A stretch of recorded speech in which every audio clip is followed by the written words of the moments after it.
I actually never expected Rajesh sir to call me for a Trailblazer event because I, quite frankly, never thought of myself as a trailblazer. So when he invited me, I actually said, really? Like, what do I do? So I began to think about what the word trailblazer meant. And when I thought about it, I got even more confused. So just this morning, we actually had a phone call. And I asked him what I should speak about to add some value to this event, right? And he mentioned that there would be professionals here. Most of you guys have a lot more experience than me. So I was like, how can I add value to this event? And he pointed out one line in the invite that I was sent, which was lead with purpose. So when I linked this line, lead with purpose, to Trailblazer, that's when I kind of got an idea of what I would like to share with you from the small amount of experience that I've had. And I talk to youth regularly through my YouTube platform. I talk to young adults, working professionals, quite regularly, quite frequently. And I noticed that regardless of their age, something in common that they all worry about is kind of finding your purpose in life, right? They're very confused about this concept, or they don't know how to go about it, or they don't know how to define it properly. I actually then applied it to myself and realized that I was actually one of those people as well. What really worried me and what my major worry was this thought of just, are we sort of here to, are we born, do we just work 9 to 5 for the rest of our lives and then do we die? Is that it? Is that purpose? And then the other spectrum is those that have, created a world legacy that's lasted for years and years and years and years. Are those the only individuals that have really fulfilled their life purpose? Is that it? So now I'm not on either of these ends. We're all kind of, I feel, right in the middle. And it worried me. It really did. I couldn't frame an answer to that question, and perhaps you have had or have the same sort of struggle to answer this question. I think that the problem, at least for me, was that I equated purpose with something that I needed to discover, that I needed to find. I needed to look for my purpose in life, right? This is a very cliche phrase that we all have heard at some point in time. Like, purpose is kind of like a buried treasure, or it's like a complex math problem that once you solve it, you'll have all the answers laid out and you'll know exactly where to go and what to do with your life. So what did I do? I think Rajesh sir had just said some of the things that I briefly did. I started playing tennis at the age of 6. I was good at it. My dad kind of forced me to play. So that was my purpose for a really, really, really long time because I didn't know anything else. I played at the national and the international levels, and I got a scholarship at the University of Illinois. I then didn't know what to do upon graduation. So I captained the team, as he said. I won a national policy debate tournament. My parents told me, your parents may have told you when you were in college, max out every opportunity, take advantage of everything, do everything. So I did that. And the problem with doing that was I was selected to be the graduation speaker. And everyone was saying she has such a bright future, she's this, but I had no idea where I would go next, what I would do next. A lot of my friends, a lot of my teammates on the tennis team, they were going to law school or business school, or they were getting a job, their first placement. But in the US, there's no such system as, placement right upon graduation. You kind of have to find yourself, intern, and then get placed. I didn't do any of that. So I had no idea where to go. So my family said, why don't you go to India? My extended family is in Mumbai and Pune. So I decided to go there. And through family friends, luckily I got an internship with Business India magazine, where I worked as an entry-level print journalist. I think I enjoyed it. I don't remember the experience a lot, but what I decided I really wanted to get good at was hone in on my writing skills. And I did that. I focused on that for a bit.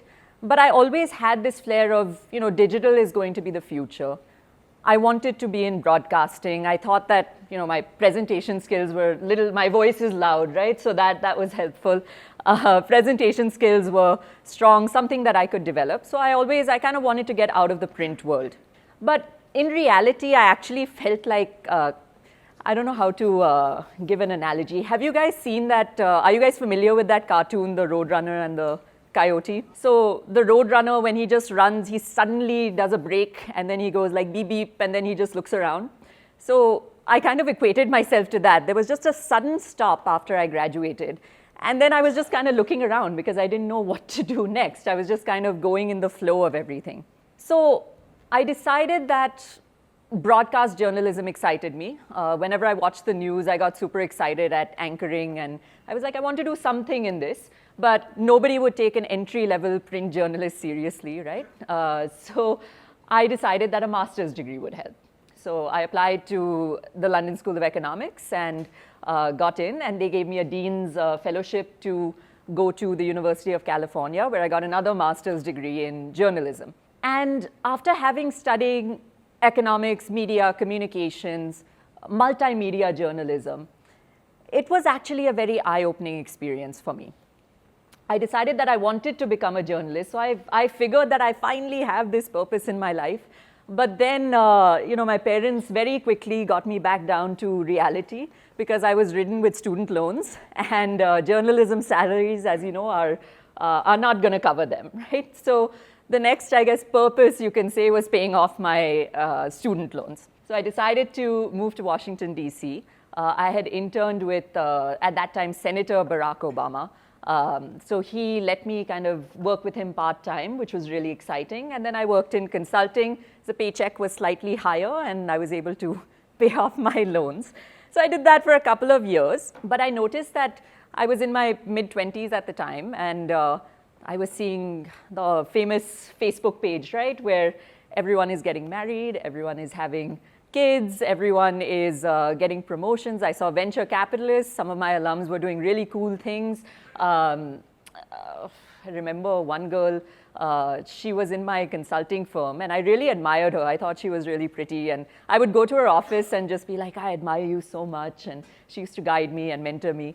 And she was so clear on her life path, right? She said, I'm going to get a promotion by this time. I'm going to get married by this time. Then I'm going to go to my fiance's country. And then my company is going to actually relocate me over there. And before this speech, I actually went on her Instagram page. We're not so much in touch anymore. But she actually did that. So her life path, and so many others, it was so clear. And this intimidated me, actually, because now having 2 bachelor's degrees and 2 master's degrees, I was still really confused. So as clear as some of my colleagues were, that's how confused I was. As, what am I going to do next? I didn't want to be a consultant. It didn't excite me. I wanted to get into journalism, but the salary was too low. So should I get into it? Should I not get into it? All these questions were very intimidating to me. I think that I reached in DC a level of frustration that, it really started stressing me out. And I kept asking myself, are you just going to be one of these people now who's qualified, but still is not doing what makes you happy? Despite going to the LSE and despite going to USC, and, are you still going to do what doesn't make you happy? And I was at work, I think, one day, and I just decided to take a break because I was just, it was stressing me out, making me anxious. So I said, just take a walk outside. And I sat on a park bench, and I'll never forget that day because I sat there and I just asked myself, what is something that I haven't done yet besides journalism?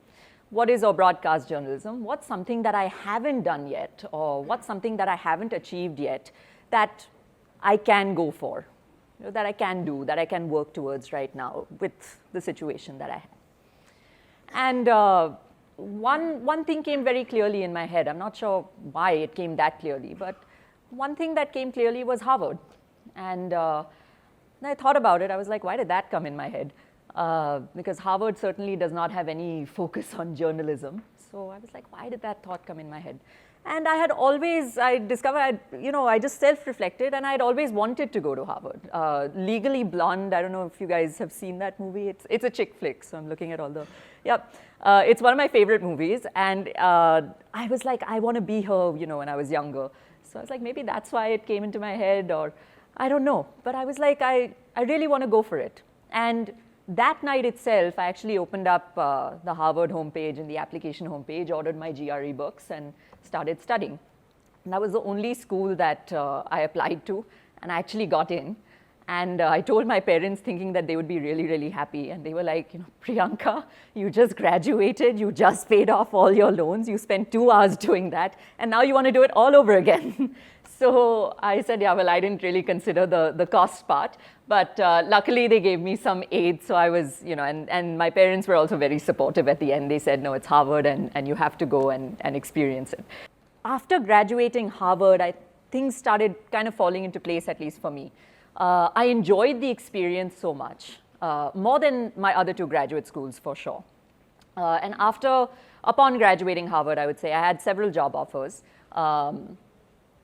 One of them was in New Delhi, and the call actually came at 3 in the morning because of the time difference. I don't think the recruiter realized.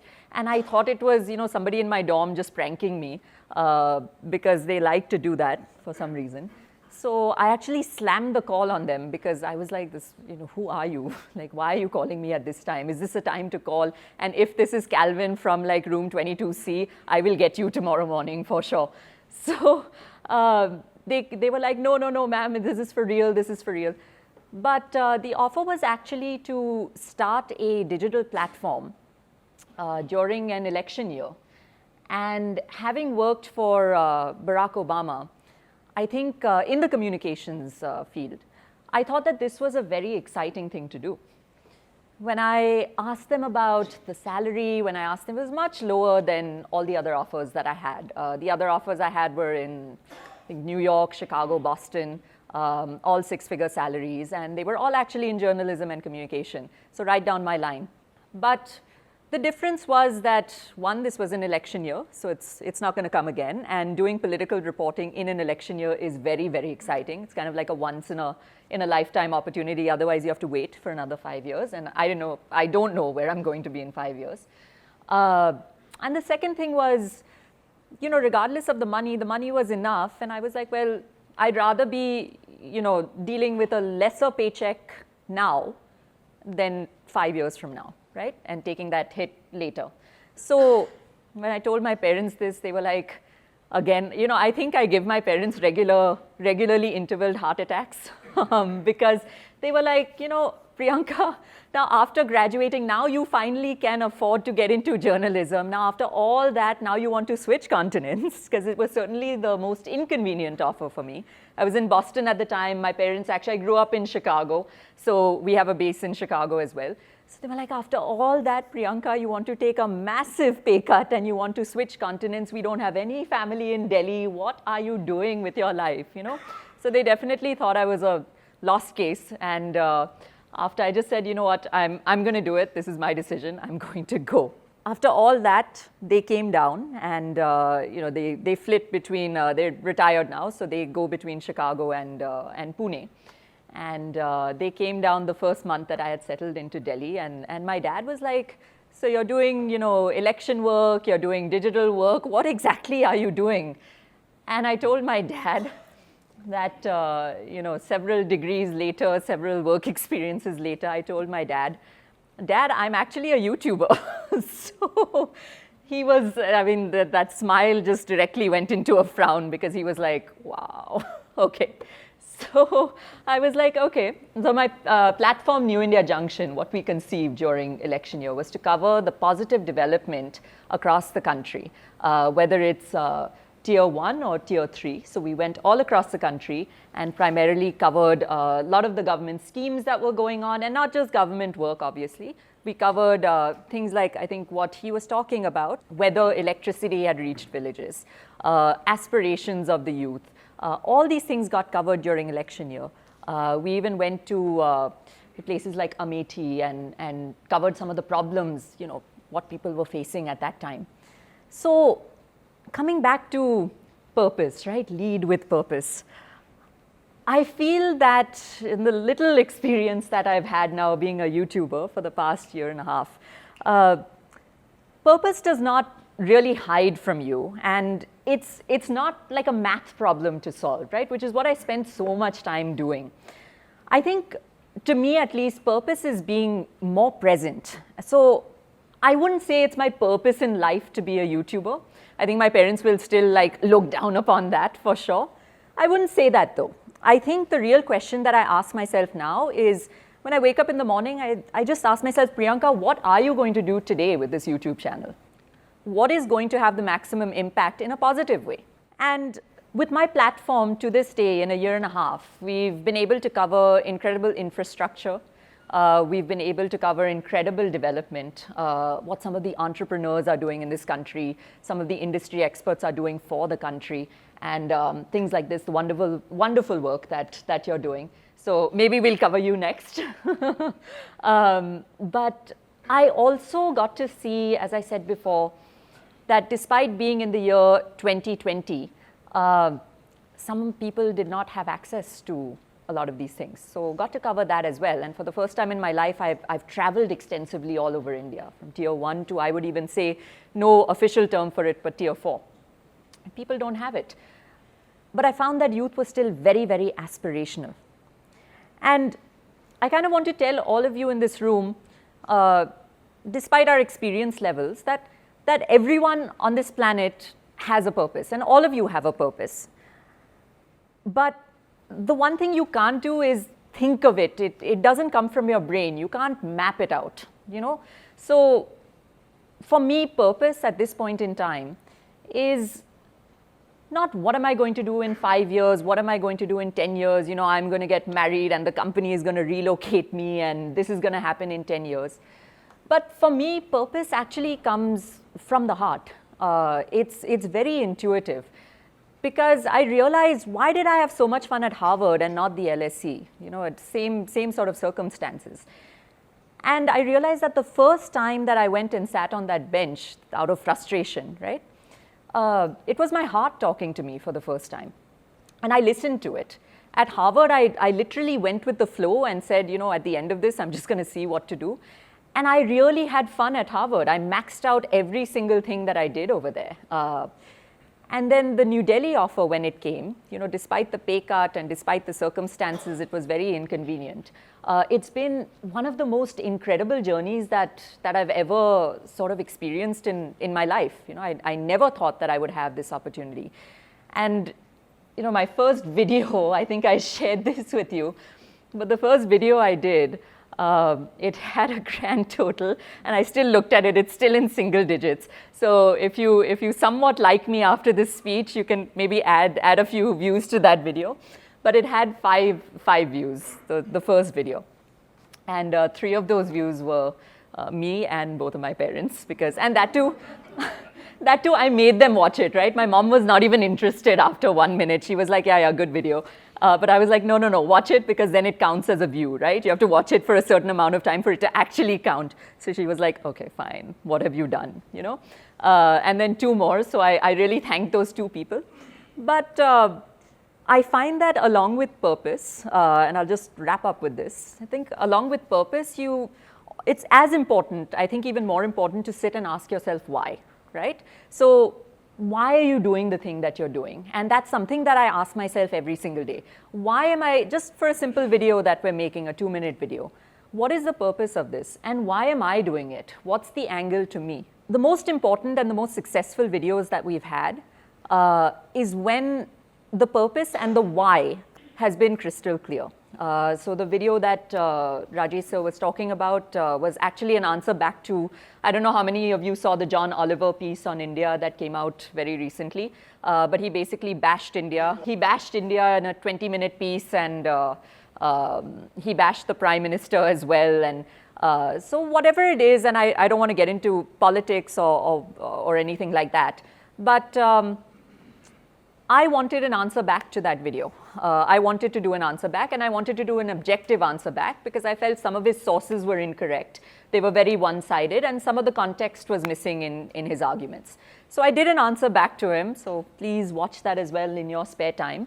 But I think when the purpose and the why you're doing it is clear, It's very important, especially in today's day and age. I saw in the election process that the introduction of fake narratives and fake journalism has come up, and it's just gotten more and more and more and more prevalent. And it's going to be a problem. And now we're getting into morphing videos, voice morphing. We don't know what's real, what's fake. It's really important to get to the bottom of things and to not blindly, as obvious as that seems, not blindly kind of believe in it. And the irony of it is that Google has all the answers. So it's just a matter of searching a little bit more, not just believing blindly what you see. But I think this purpose and this why question applies not just to journalism and making videos, but it applies to kind of every aspect in your life. And I think that's what trailblazing is, right? Thank you.